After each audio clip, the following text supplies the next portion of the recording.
So I hope my screen is visible. My screen is visible, right? Yeah. The presentation. Yeah.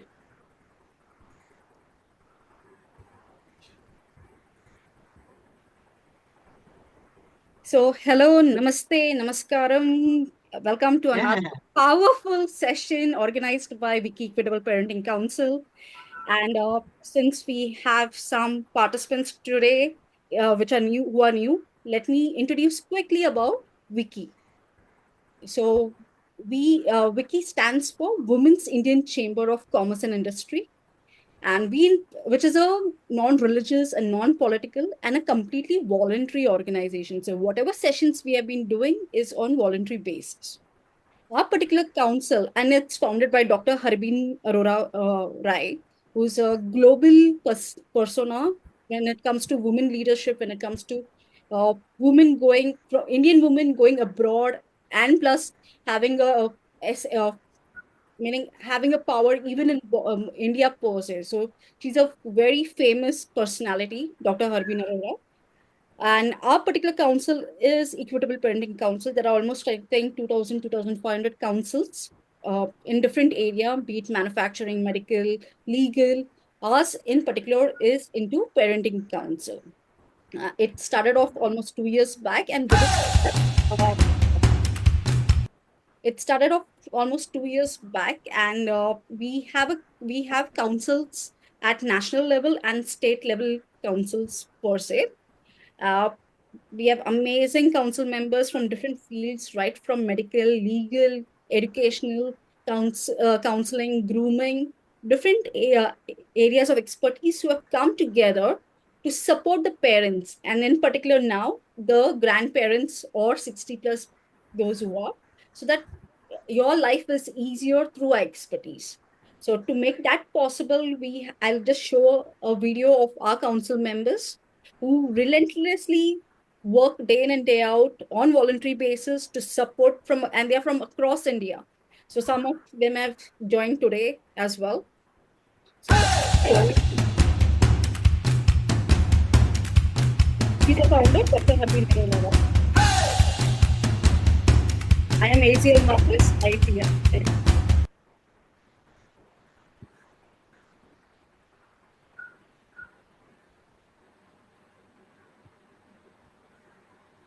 Some technical glitch, I guess. Right?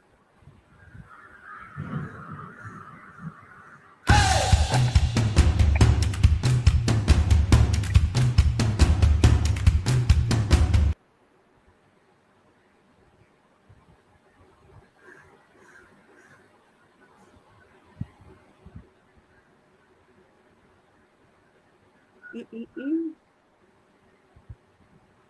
Sometimes sitting in Mumbai, having the highest possible Wi-Fi connection uh, can just give way. So let me try another connection, just a moment.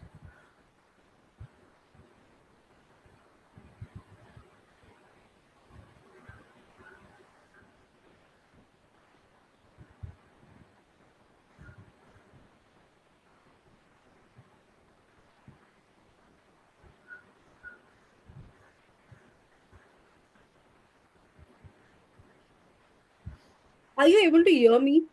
Yes. Everything is fine, right? Okay. Then I Yes. skip the video for now. Yeah. Yeah. It was about our team video from different regions. So in these 2 years, we have kind of conducted approximately 85 activities or sessions, both online or offline.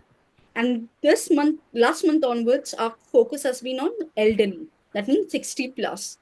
Um, the news and more elderly are joining in, but due to, I think, uh, technological requirements, that the skill set that is required, hence the numbers are little lesser. But we hope through our YouTube video, once we share it on YouTube, more and more elderly are able to view it at their leisure, at their convenience. So hence, this session is also being recorded.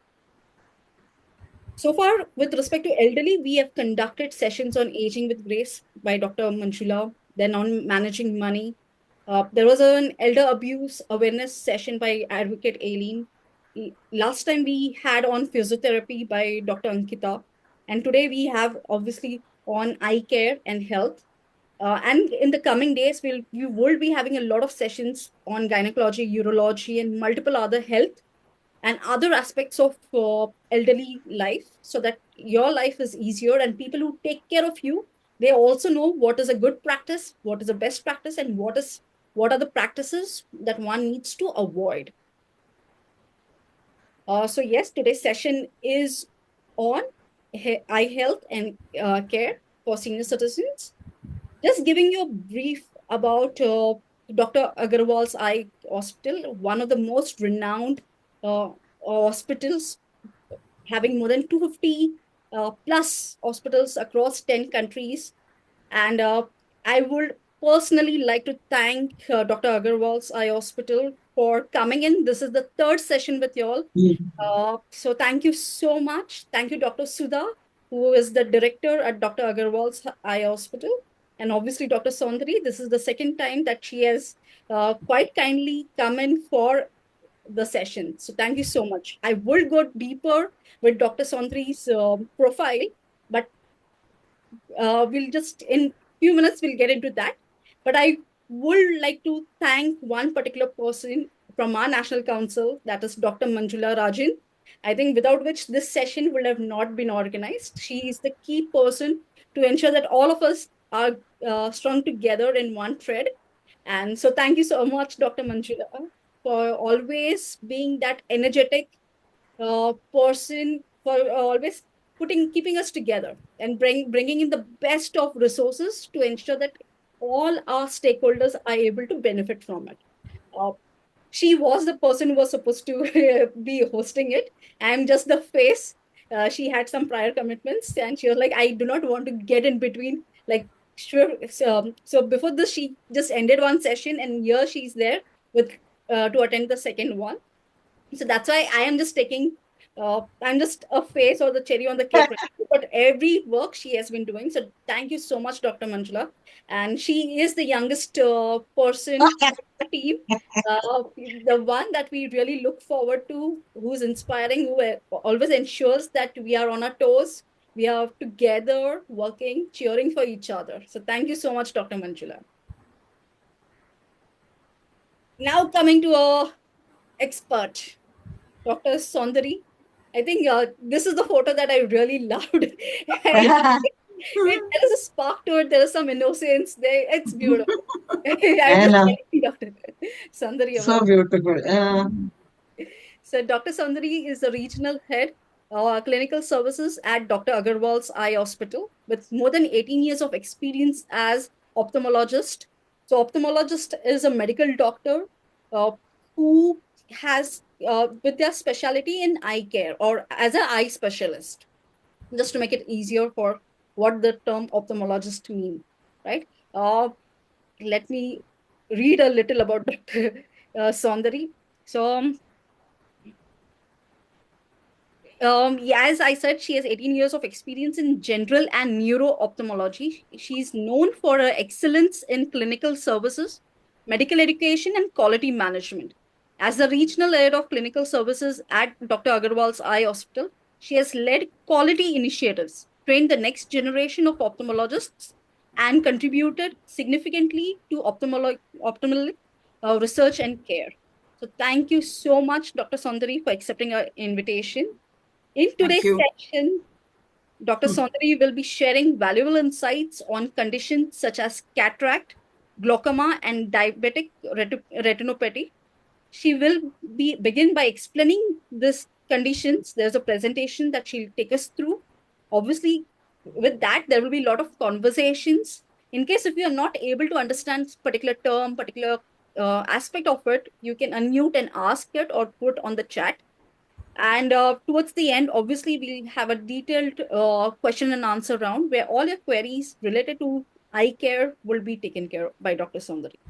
So without further ado, let us warmly welcome Dr. Soundari.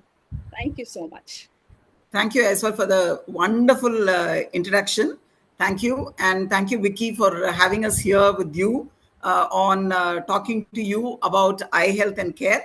And thank you, Dr. Manjula, for being the bridge between us. Thank you so much. Without you, I don't think we'll be here with you. Yeah. So let's go into the presentation. I'll have a short presentation first. So I'll take you to through the important aspects of health problems which an elderly can face, and then we'll be sorting out like what can be done for that and how to follow up for each condition is what we are going to talk about. And then later, if you have any questions, or even during the presentation, if you have any questions, please feel free to ask.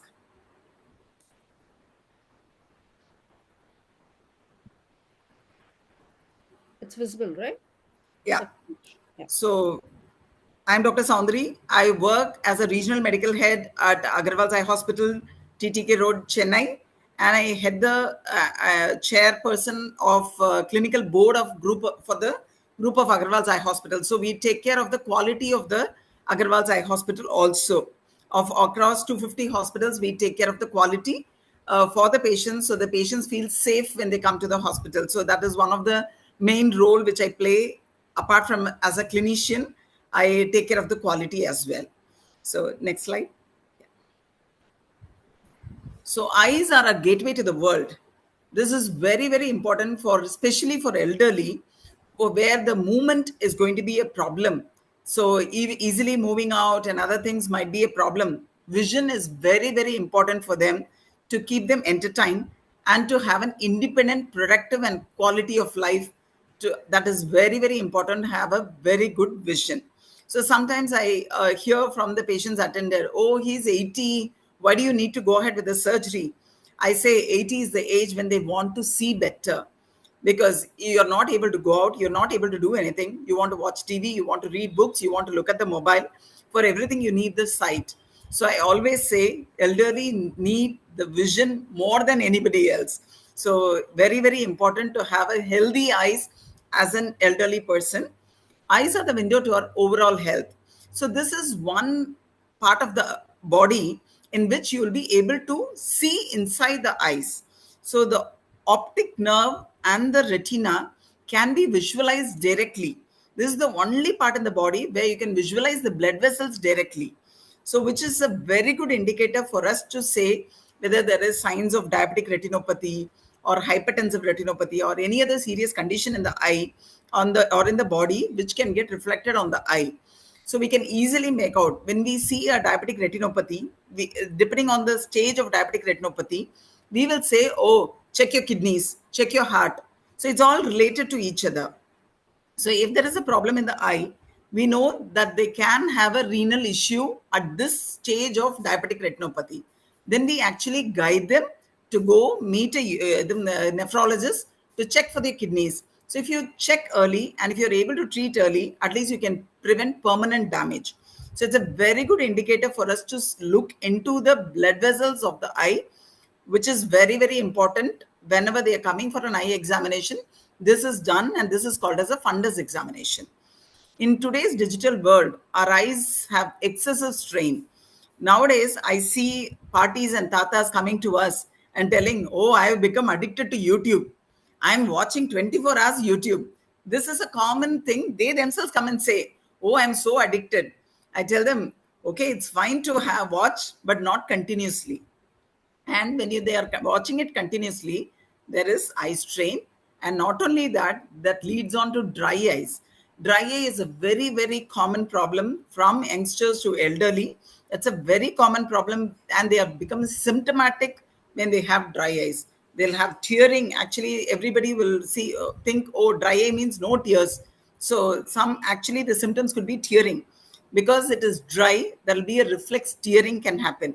So there are a lot of symptoms related to dry eye which the elderly can undergo because of continuous watch of digital world.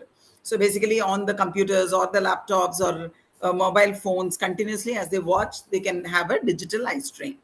Next. So today I'm going to take three common conditions. One is cataract, other is glaucoma, and other one is a diabetic retinopathy. Cataract is a reversible blindness. So which is very, very important for us to know. So even if you have a cataract and if it becomes mature also, this blindness can be reversed. But as far as glaucoma and diabetic retinopathy is concerned, once damaged, it cannot be reversed.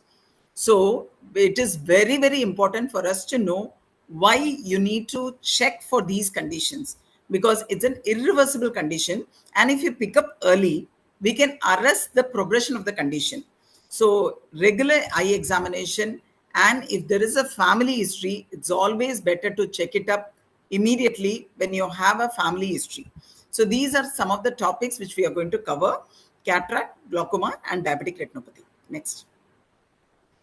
So, cataract is the clouding of the normally clear lens of the eye.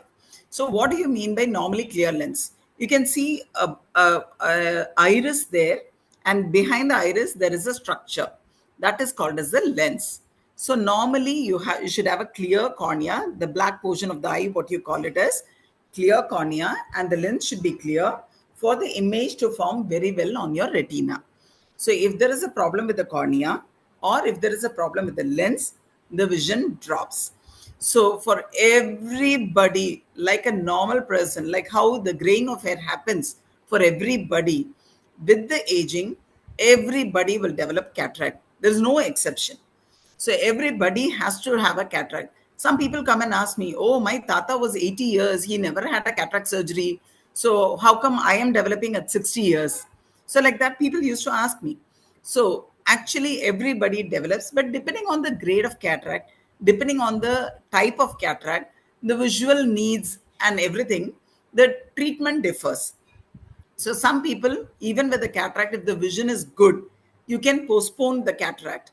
But nowadays, the cataract surgery has to be done once you know that the cataract is around 20 to 30% itself. It's better to do it, because earlier the surgery, better the recovery. So what happens is the normal lens, which is normally there, is transparent. And over time, like graying of hair, this loses its transparency and becomes opaque. When it starts to become opaque, it causes a decrease in the vision. Next slide. So if you see, this is a normal eye seeing a scenic picture. So how clearly you can see the grasslands and the tree. It's beautiful. But if you have a cataract, this is what you will see. You'll be able to see it's all blurry.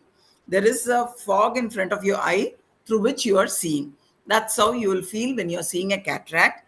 Apart from that, next. So you can have double images. Sometimes they'll say, "Oh, I'm seeing doubling of images, ghost images I'm seeing." Glare. So when I see a light, too much of glare is there. Then halos. When you see a street light, halos around the lights, I see. And starburst. So when I'm driving, I'm really finding it difficult to see a opposite headlight. So these are some of the symptoms of cataract. So generally, they'll be able to see well, and they are saying, "Oh, I'm reading well, I'm able to see everything." But these are also symptoms of cataract. So when you have any of these symptoms, please go and check it up.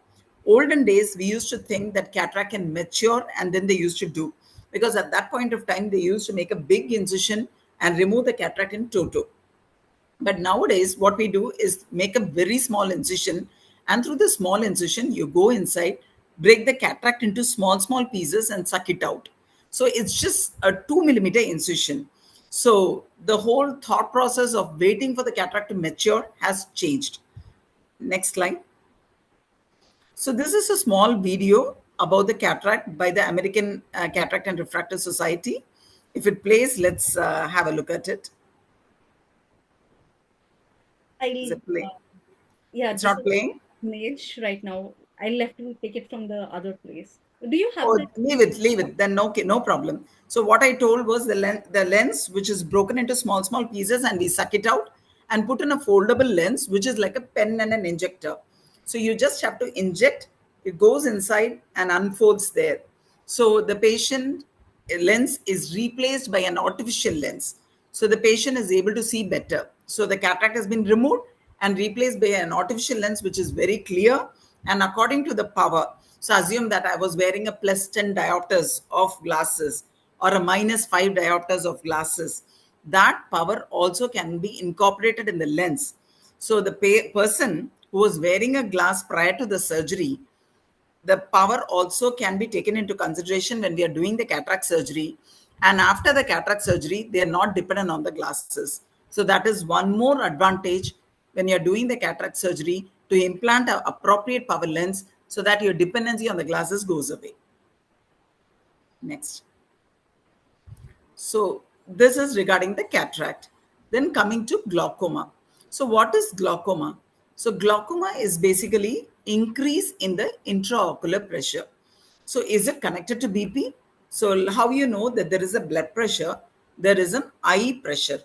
This eye pressure, there is a balance between the fluid which is coming inside the eye and the fluid which is draining out of the eye. When the balance is lost, either the production is more or the filtration is less, then the eye pressure builds up. Like any other normal physical thing, the eye pressure builds up. When the eye pressure builds up, what happens? The nerves in the eye they are very sensitive structures. When the pressure builds up, the nerve starts to get damaged because of the pressure. So when the nerve starts to get damaged, the visual fields. So when you close one eye, you see this is a visual field. What you are seeing is a visual field. So that visual fields will start to shrink. In the initial period, when you're seeing with both eyes, even if it shrinks a little, binocularly when you're seeing, you will not be able to make out any difficulty. So they'll be like absolutely fine. Even if they have a glaucoma, they'll be absolutely fine. So what we call it as this is a silent thief. So what happens is it slowly affects your vision. You are not even aware. When it comes to end stage, the vision becomes a tunnel vision. So as though you're seeing through a tunnel. So that is when actually they start bumping into things. As they walk, they'll start hitting the wall. They'll bump. When they are driving, they hit against the side. All that will happen when the side vision is reduced. So glaucoma is actually a hereditary condition also. Most of the time, if the parents are having, the possibility of the child having is more than 50%. So if a parent or a grandparent or even chacha, mama, anybody related to them, if they're having a glaucoma, it's always better to check for glaucoma for you above the age of 40. The glaucoma can be varieties, like juvenile glaucoma is there. When the child is born itself, sometimes the glaucoma is there. What we call it as a congenital glaucoma. Those are a definite with conditions. The eyeball will be large. As soon as you see the child, you know, okay, this child has got a congenital glaucoma. The age senile during which you get a primary open angle glaucoma, that is a glaucoma which doesn't have any symptoms. So it's asymptomatic most of the time. The eye doesn't turn red, the eye doesn't pain. You don't have any symptoms. Unless you go for a check, you will not even know that you have a problem. There is another kind of glaucoma, what we call it as an acute congestive attack. But that, if they have it, immediately they'll rush to the hospital because it is very painful. The eye becomes red and they'll have pain and vomiting. They'll not be able to bear it and they'll come to the hospital immediately. So there are two kinds of glaucoma, open angle and angle closure. We are mainly discussing about the open angle glaucoma because it is a silent thief of vision. Next. So this is a normal vision. This is what I wanted to say. When a normal person is seeing, this is a visual field. In early glaucoma, you'll have the sides slightly reducing, which the person will not be able to appreciate because when the person is seeing binocularly, they'll not have any issues. In advanced stage, it becomes even more constricted. And in the end stage, it becomes a tunnel vision. Next. So what do we do when a patient comes into the hospital? Normally, when a patient walks into the hospital for any checkup, usually the vision is tested. Vision is basically how much you are able to see and whether you're requiring any glasses or not. That will be checked first. Along with that, every hospital usually does an intraocular pressure check, which is like a puff of air. So a puff of air will hit the eye, and that is the intraocular pressure measurement. And the third thing, what every hospital does is, you would have gone for an eye examination. They'll put a drop and make you sit for some time, and then they check you up. That is the fundus examination. This is what is the fundus examination, where we want to look in the inside of the eye. What I was talking about, the optic nerve. This is the optic nerve, and basically, and you are seeing the blood vessels of the retina, and seeing at the macula, everything you can visualize. This is the fundus examination. So any eye hospital you visit, the vision, pressure, and fundus examination is done. This will actually cater to 85 to 90% of your problems can be found out with these examination. These basic examination itself will be able to fetch you 80 to 90% of the disease. In some conditions, you might require additional tests to find out whether you have a problem or not. So when we look at an optic nerve head changes in glaucoma, onto this side, you have written as normal optic nerve head. You can see a optic nerve, and there is a small white portion, what we call it as a cup. This cup, because of the pressures, can increase, and what will happen is this becomes so huge. So this is an indicator that the optic nerve is damaged. So when we look at the patient's eye, we know that there is a damage because of the glaucoma. Then further investigation called as a visual fields and corneal, central corneal thickness and other things are done to decide on what kind of treatment the patient needs. Whether the treatment can be of either the medicine or lasers or surgery, depending on what is the condition of the glaucoma. So whether it's a moderate glaucoma or a severe glaucoma or in a mild case, so what it is, based on that, the decision of whether medicines, lasers or surgery will be made. Next. So this is a visual field test I was talking about. So once we see the visual fundus examination, this is the test we will ask them to undergo.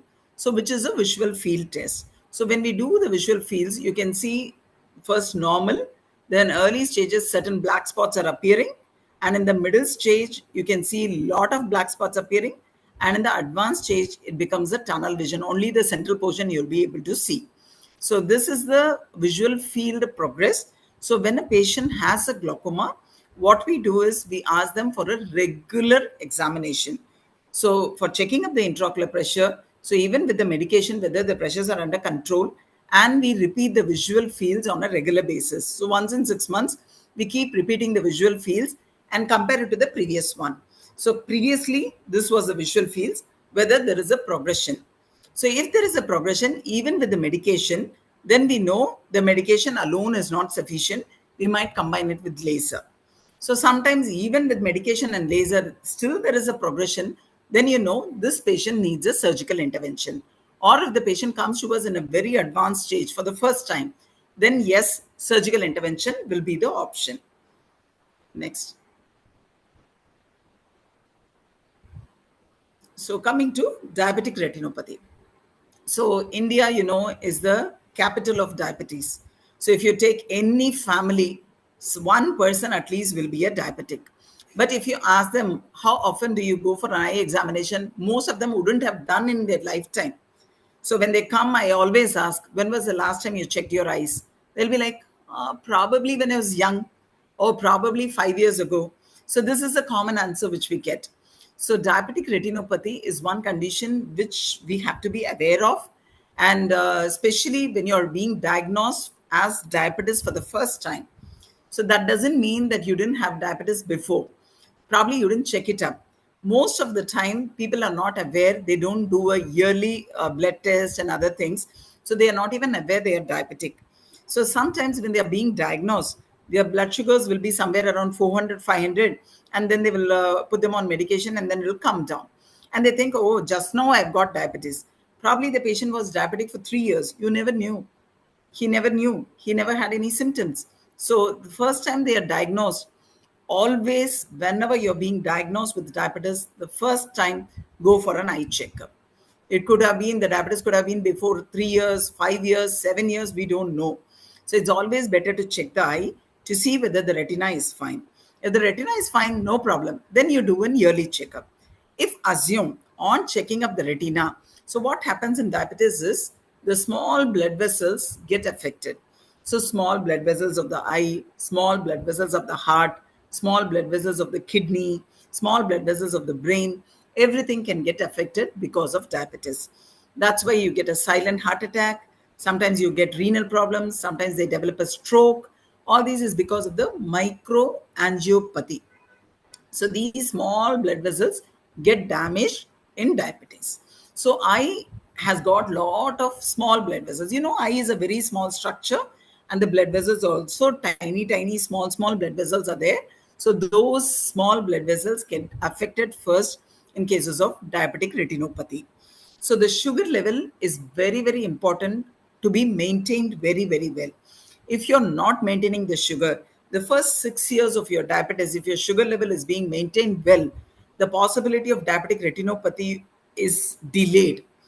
If your sugar level is not maintained well in the first 5 to 6 years, the possibility of getting diabetic retinopathy is much more.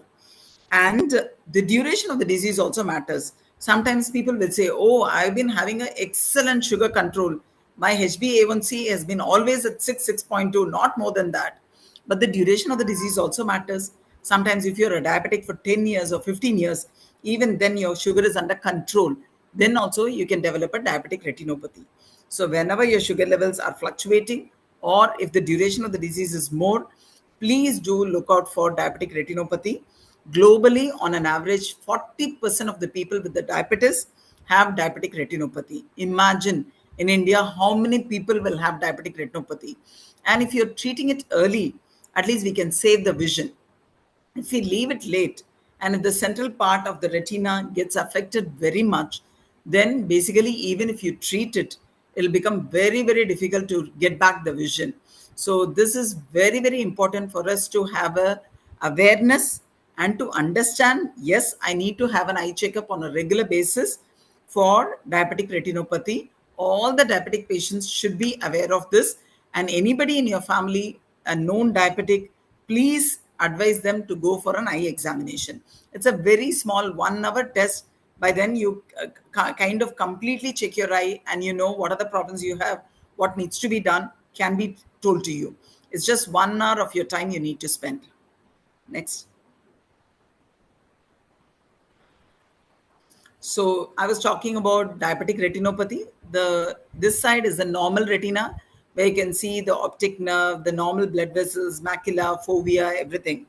The other side, you're seeing an early stage of diabetic retinopathy, where there are bleeding spots and fat deposition on the retina. So what happens is these small blood vessels can give way, and lot of fluid can get accumulated in the retina, and fat deposition can get accumulated in the retina, and there is bleeding. And over time, this bleeding continues to increase, and sometimes it can bleed into the eye, what we call it as a vitreous hemorrhage. Suddenly the patient will be absolutely fine till today morning. Suddenly, as I was getting up to have a breakfast, suddenly my vision completely blocked out. I'm not able to see anything. I could see some blood kind of a thing leaking. So that's what is a general complaint. So from the patient seeing 6.6, the total normal vision, to completely like I'm not seeing anything, can happen in a fraction of a second. So if there is a bleeding inside and they are not aware, and slowly this bleed can enter into the vitreous cavity and can cause a vitreous hemorrhage. The worst thing will be like constantly there is a bleed, and then what happens is the blood vessels, there is a vascular proliferation. New blood vessels grow into the eye and causes a pull on the retina, causing a tractional detachment. These are actually very difficult to treat. You will have to go in for a surgical intervention. So don't allow your eye to become to that stage. Pick up early and treat it early so that you don't end up in such conditions. Next. So this is a fundus picture of a patient. So first is without any diabetic retinopathy, and mild NPDR, few hemorrhages are there. Moderate NPDR, more hemorrhages and more hard exudates. Severe NPDR, you can see multiple bleeding spots. Blood flow is affected. Non-perfusion areas will be there. And in the end stage, you can see bleeding, blotches of bleeding into the retina. This is a proliferative diabetic retinopathy, where there is a proliferation of new blood vessels because the oxygen supply to the retina is not enough. The new blood vessels are growing into the eye and leaking inside the eye. So this is the progress of a diabetic retinopathy. So if you pick it up in the mild or the moderate stage itself, you can control the disease at that stage itself. It need not progress to severe or a PDR. So that is the most important message I would like to give. Next. To sum it up, these are some of the measures which we need to take for maintaining our eye health. Annual eye examination consisting of vision, intraocular pressure, and retinal examination, which I told you already. So this is very, very important. For some people, it is always better to check every 6 months once. If you're already diagnosed to have a diabetic retinopathy, or already you have a glaucoma or any other problem in the eye which needs a more frequent examination, then every 6 months. But the doctor will tell you whether you need a 6 monthly checkup or a yearly checkup. So based on that, you will go for a checkup. Strict control of your systemic parameters such as diabetes and blood pressure. These are two main culprits which can lead on to a lot of damage in the eye. So basically, diabetes and blood pressure, keep it under control. Go for regular walking, diet control, like whatever relaxes you, do it, so that you don't end up in having an high blood pressure or a diabetes. And nutritious diet with antioxidants rich diet should be taken. Antioxidant rich diets, some of the diets are sunflower seeds, flax seeds, dry fruits, green leafy vegetables, and fruits. So being a diabetic, you might not be able to take all the fruits. You'll be allowed to take some koa, or basically an apple, half an apple a day can be taken. But you can take dry fruits, you can take a lot of green leafy vegetables, salads can be taken on a regular basis. That'll actually reduce your the hunger which you feel will be reduced if you take salad. And then you can take a small quantity of rice or dal or whatever you want to take, you can take. So taking salads actually fills your stomach and you don't feel hungry after you eat the salad. So that actually helps, and lot of antioxidant prevents age-related macular degeneration. That is one another condition called as an age-related macular degeneration. This happens only in elderly people. The central part of the eye gets affected and new blood vessels leak into the central part. So what will happen, like glaucoma had a tunnel vision, in this the patient will not have a central vision, but the periphery will be seen. It's totally opposite of glaucoma. But the central vision is very, very important for us. When you read, write, and other things, you definitely need the central vision, or otherwise it becomes very, very difficult. So the age-related macular degeneration is one condition which you can avoid or delay it by taking a lot of antioxidant diet. And as I told you in the beginning itself, reduce the screen time. I'm not saying completely be off the screen, but reduce the screen time. Or even if you need to see the screen for a long time, take breaks in between. So what we call it is a 20-20-20 rule. Is usually we call for any dry eye patients. It's not for elderly or young. Anybody using the screen for more than like 2-3 hours can follow this practice of 20-20-20. So just a minute.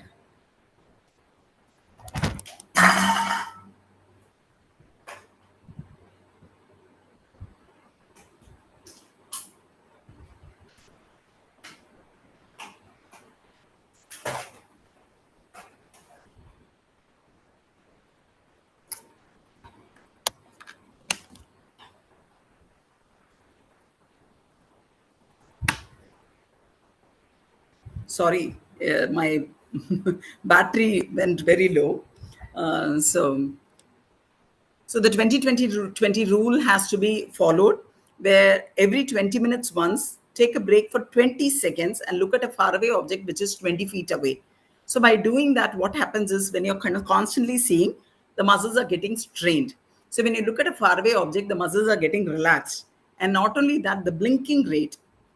So when you look at something, constantly we keep looking at it. We don't blink frequently. So what happens is whenever we blink, there is redistribution of tears. So when the blinking is not adequate, then the tears gets evaporated. We are in AC most of the time. That also adds on to the dry eyes. So basically the tears gets evaporated and you develop dry eyes because of evaporative dry eye. So when you do this 20-20-20 rule, you automatically blink, and consciously do blink when you're on the screen also. That'll help the tears to get redistributed.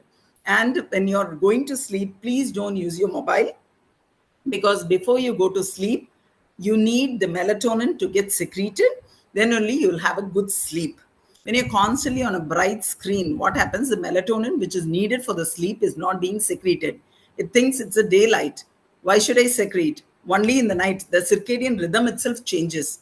So, especially when you're going to bed, please don't use your mobile for at least 1.5 to 2 hours before you go to bed, because the melatonin, only when it secretes well, you'll have a good deep sleep. Otherwise, what will happen is sleep will get disturbed, and your circadian rhythm, your hormonal balance, everything changes. So that's not good for your health at all. So reduce your screen time. Don't see the screen before you go to bed, and follow the 20-20-20 rule.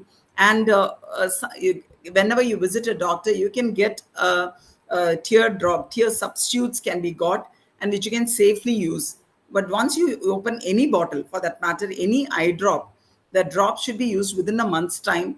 You cannot carry it on. Some of the people do have a tendency, oh, I got it. The expiry says 2026. So I was continuing to use. No, once you open, it can get contaminated. So you can use the eye drop for only 1 month from the date of opening, even though the expiry might be 2026.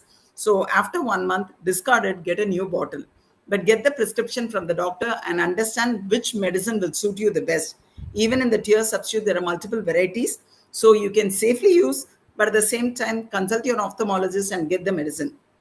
So these are some of the points which I wanted to discuss with you people, to make the eye health, which is very, very important for all of you, for all of us. So these are the measures which we need to take to keep our eyes healthy and to see well. Thank you. Thank you so much, Dr. Soundari. I think it has been quite wholesome. And in such a simple language, you explained such complicated stuff. Otherwise, it's scary, now diabetic retinopathy and Yeah. glaucoma. What are these things? But Yeah. yeah, thank you so much for such a simple explanation, and yeah, easy to understand. What we are left with 15 minutes. Shall we open the forum for questions? So I myself have some questions before we kind of open up. With respect to cataract, is there any particular age group that, okay, around this age group, do we see more of cataract, start of cataract issues, or what? What is it? So basically, cataract is an aging process, something like graying of hair. Everybody can develop cataract at some point of time. But if you look at the population right now, if you look at them, earlier we used to see 60 and above developing cataract. Nowadays we are seeing 50 and above developing cataract, probably because of the lifestyle, because of the food intake, because of diabetes, because of other health issues, intake of steroids, especially following COVID. We saw a lot of increase in the cataracts in young population because of the steroid intake. So these are some of the conditions which actually we see an increase in the number of cataract patients at a much younger age group nowadays. So 50 plus and above itself, a lot of people are developing it. But generally, if you look at it, 60, 65 is the age when they start to develop cataract. So initially, whatever they were seeing well, right now it's not seen clearly. Or sometimes there is a nuclear sclerosis, what we call it as a brown cataract. When they develop a brown cataract, symptomatically they'll be saying, oh, earlier I used to have glasses. Now without the glasses only, I'm able to see. I'm seeing better. But actually, it's because of the nuclear sclerosis, because of the cataract, they got a second sight. That's why they are able to see. That doesn't mean the quality of the vision is good. If you ask them, there'll be difference in the colors. So they'll not be able to pick up the right colors because the color saturation differs. So brown cataracts, usually they don't complain at all. They'll feel that the vision is extremely good. When they come also, they'll be like, I don't have any complaints. But when you look into the eye, they'll have a brown cataracts. So it's always better to check it up. And anyhow, as you know, beyond 40 years, everybody becomes presbyope. That means everybody will start requiring reading glasses. So by 40, it strikes like that. By 40, I'm not able to read what I was able to read earlier comfortably. So then you start having reading glasses. So once you get a reading glass, you go for an yearly checkup because the reading glasses keeps changing till you reach 60. So even if you develop a cataract at an early stage, when you go for an annual examination, they'll be in a position to check your eyes and tell you whether you have developed a cataract. And even if you have developed a cataract, not necessarily immediately you have to operate, depending on the stage of cataract. So when the cataract becomes a little more denser and starts to affect your vision or the quality of life, assume I'm a driver, I need 100% 6/6 vision for driving, but I'm having a compromised vision. I'm not able to drive in the night. That's very dangerous for the person as well as for others. So such patients might require surgery at a much earlier stage itself. Some patients who is a housewife, I don't need that much of vision, I don't do much, I can wait for the cataract to progress a little. When the vision affects, I'm not able to see what is there in my this thing rise, I have to see whether this is what difference, those kind of things, that's when they come to us for surgery. So depending on their professional requirement also, the surgery can be decided whether to do it early or can we wait for some more time before we go in for the surgery. Cool. The second question that I had was with respect to the glasses. You mentioned that the power of the glass can be kind of incorporated Yeah. in the cataract. But that is it like -5 and those, or even like say minus say 1.5 or 2, which is the Yeah. So like whatever the power they have, see, basically what we do is when we are doing the cataract surgery, we calculate the IOL power. So there is missionaries to check what is the power for that eye. So basically, I have a power and I have an external power. Say, assume 1.5 I've got. That 1.5 also can be incorporated in the lens, and the patient can have an implant lens which is customized for that patient. So for your, assume that you're undergoing the surgery, for your eye, for your power, the lens will be customized, and the customized lens is kept inside the eye. So your dependency on the glasses goes away. And there are multiple variety of lenses available. I didn't want to go into the details because it would be too confusing, so I didn't go into the details. So it is called as an intraocular lens. So the intraocular lens are of majorly, if you want to differentiate, three major types. One is monofocal. Mono means only one focus. So either you're able to see the distance well or you're able to see the near well. So that is a monofocal. So once I correct both the eyes for distance, I need reading glasses and I'm fine. So that is a monofocal lens. And then comes the extended depth of focus, which acts like a monofocal but has gotten more than a monofocal. So distance also I'm able to see, and intermediate also I'm able to see, but my near vision is little compromised. So that is an extended depth of focus. The other one is a trifocal. So what is a tri means three. So distance, intermediate, and near vision. All three will be there in a single lens. So these are the three different types of lenses. So monofocal, EDOF lenses, and trifocal lenses. But then that also, depending on the patient's eye and the findings and their professional requirement, the type of lens will be chosen. Whether you need without any glare and halos or whether you need a sharp eyesight, how is it? Depending on your profession, depending on your requirement, the type of lens will be chosen. Mhm. Thank you so much. That was quite helpful. Yeah. We'll open the floor for questions, for queries, for doubts, doubt clearance. Please go ahead, unmute, and ask your question. Or you can also put in the chat and we'll read the question, but preferably unmute and ask. That will be much better. Anyone? Okay, there's a question. Please let us know any other eye exercises. So basically, that's what eye exercises, see ocular movements per se. So a lot of people do ocular movements as a routine.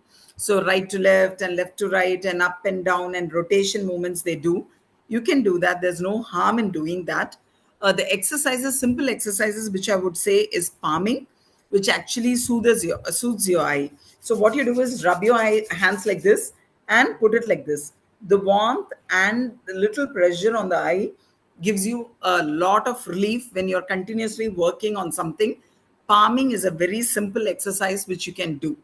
Apart from that, the 20-20-20 rule, which I told you, whenever you're on the screen for a long time, follow the 20-20-20 rule.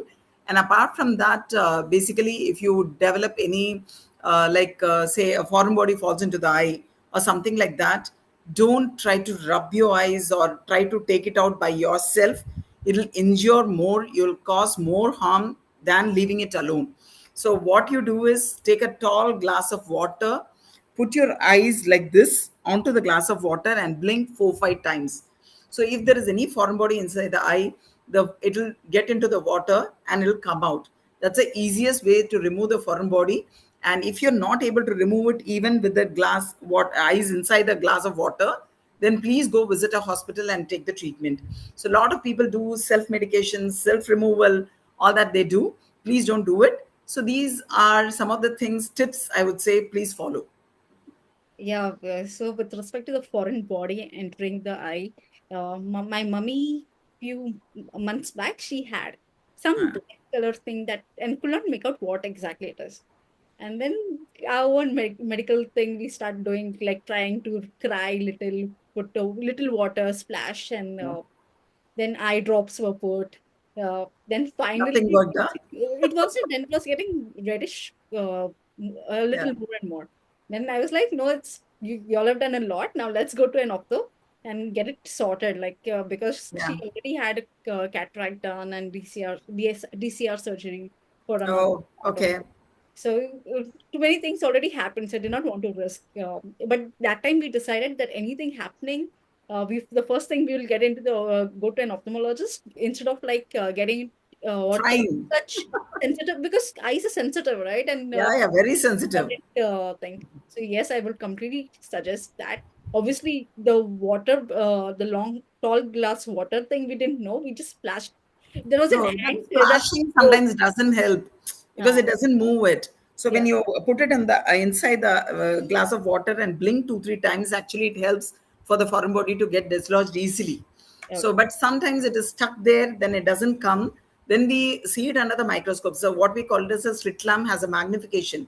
So in the magnified thing, we'll look into the eye and we know which layer it's lodged, and easily we can remove it in no time. Yeah. So it's an less damage to the eye. Instead of you meddling with it, it's Right. always better to check with an eye doctor. Yeah. Absolutely. That's pretty helpful. Uh, any more questions? See, if there is a family history, you can't prevent the glaucoma, but you can prevent the damage of the glaucoma. So, as I told you, if you pick up early, so assume that your family history is there, your parents are having a glaucoma, then visit the doctor immediately as soon as you know that there is a strong family history. So the baseline intraocular pressure, baseline fundus examination, and probably you can take a fundus picture unless you're going to go to the same doctor. Assume you're shifting houses or somewhere going from India, you're going abroad or something like that. Unless you have a picture, it will be very difficult for them to see next time whether there is a progression or not.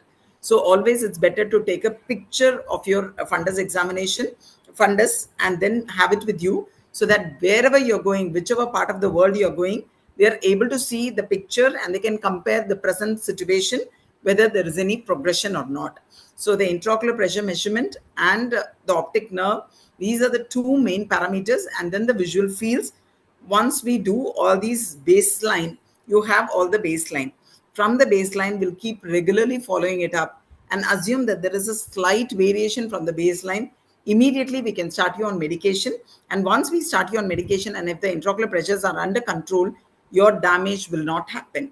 Most of the time, it's not the awareness about the glaucoma.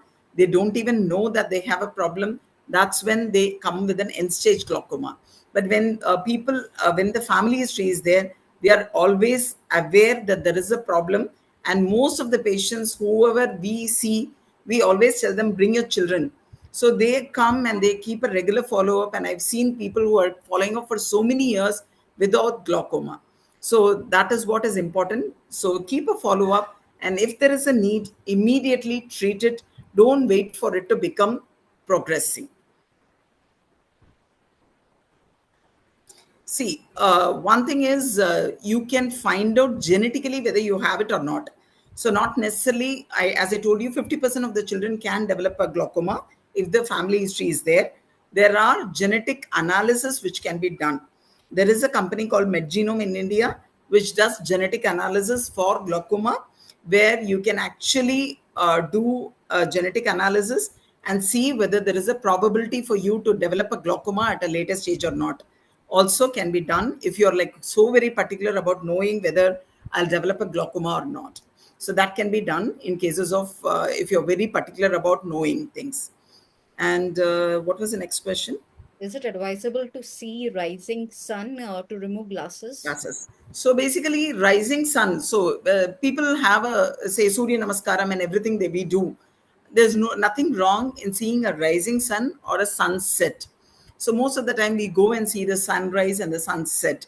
So that time the rays of light are not directly into your eyes. So it's actually safe for you to see without the glasses also. sunrise and sunset. But when you're in like the peak of the, like say noon or something like that, the sun gazing should not be done. Some people do sun gazing. That is not good, and especially when there is an eclipse, definitely it should not be viewed directly. That can cause damage to your retina. What we call it is a solar retinopathy. Because of the sun, the rays are so powerful, it can affect your nerves. The retina, the central part, can get affected. What we call it as a solar retinopathy. So definitely it's not advisable to see sun gazing, especially eclipse, and during the peak sunlight time, it's not advisable to see it without any protection. I have reading glasses, but I can see better without my glasses. When doing fine work, I have a problem. I have gone to the ophthalmologist, but he says my number for close hasn't changed. What should I do? So you have a reading glass, but you can see better without my glasses, is what you have told. See, probably you're a myope. So when you're a minus power person, that is a big advantage. So when you have a minus power, you will have difficulty viewing the distance. You need glasses for viewing the distance. But for the near, if you take off your glasses, you will be able to read above the age of 40. Okay, so this is an advantage of a minus power when you're above 40. So if you're able to work without the glasses, you are allowed to work without the glasses for near vision if you're a myope, because it's not going to affect your eyesight, nor the power is going to increase because you're not using the glasses for near work. But for distance, for you, you will need the glasses. Okay, so there's nothing wrong in removing the glasses if you're able to see very well. You can continue to read, write without the glasses for near if you're a myope.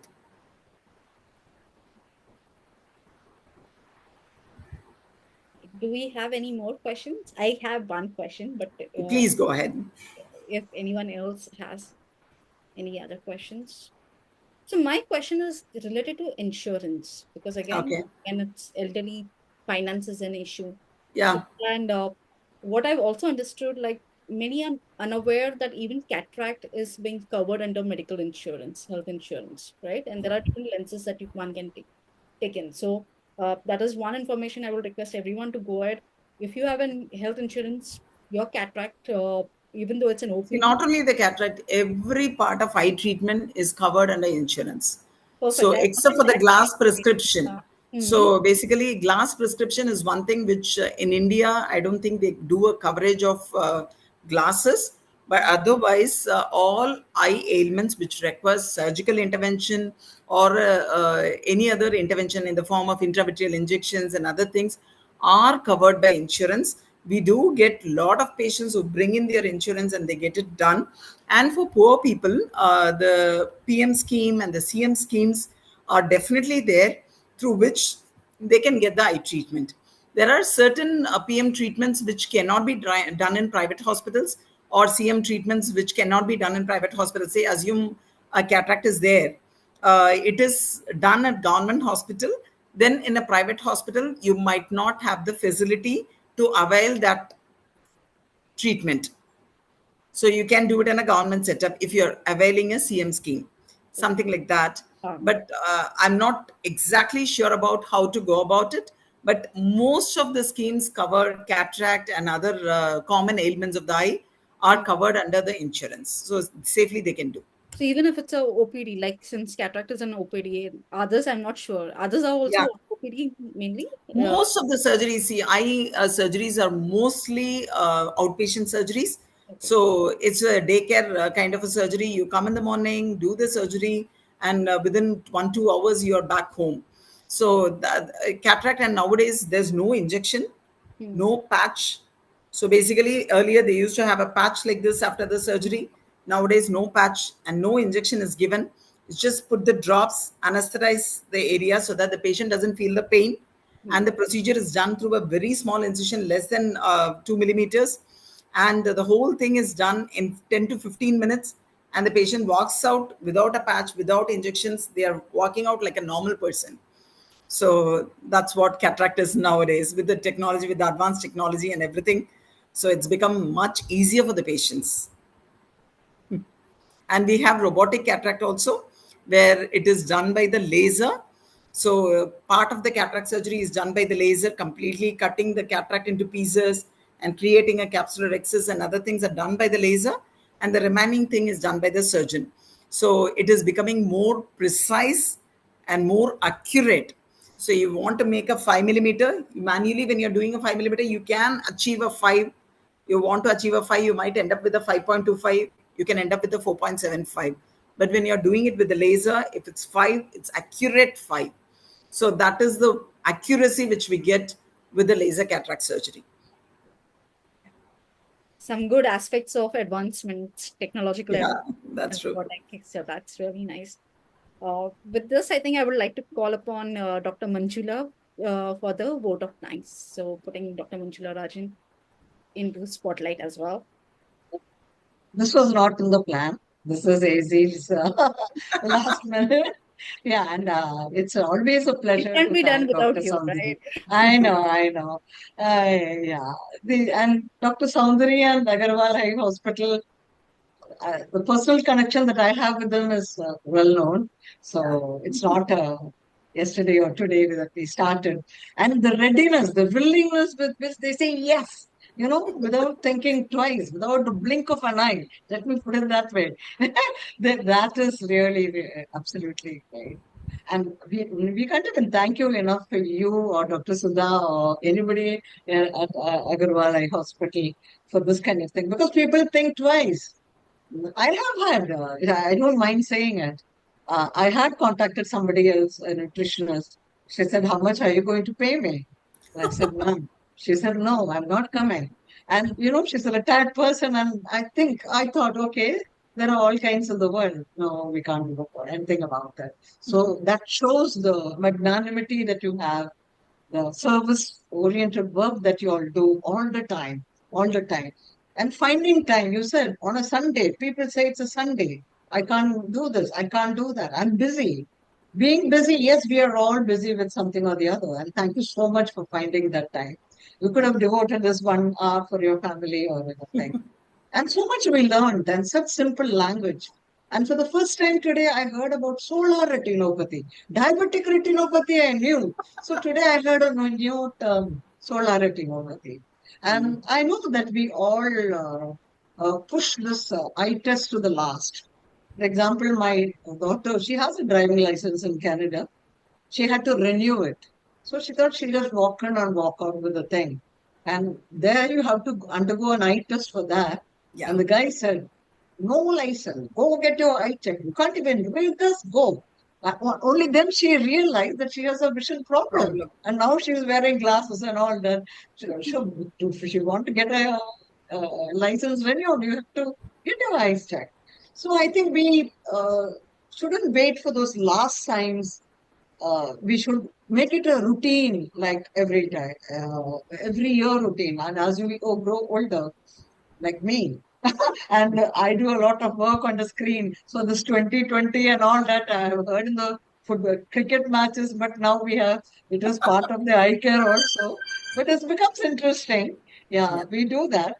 And yes, it is such an eye opener for all of us. Your session, all of us have to such lovely tips that you gave, and they were not warning signs. They were signals that we should take care of the eyes, because I know what it is to be blind. I have gone completely blind. I had corneal ulcer. I didn't know it was corneal ulcer. I was 19 years old, 8 months pregnant, and blind. So I know what it is, how to value eyesight. So it's a great thing. We take everything for granted. So let us not do that. Thank you so much, Dr.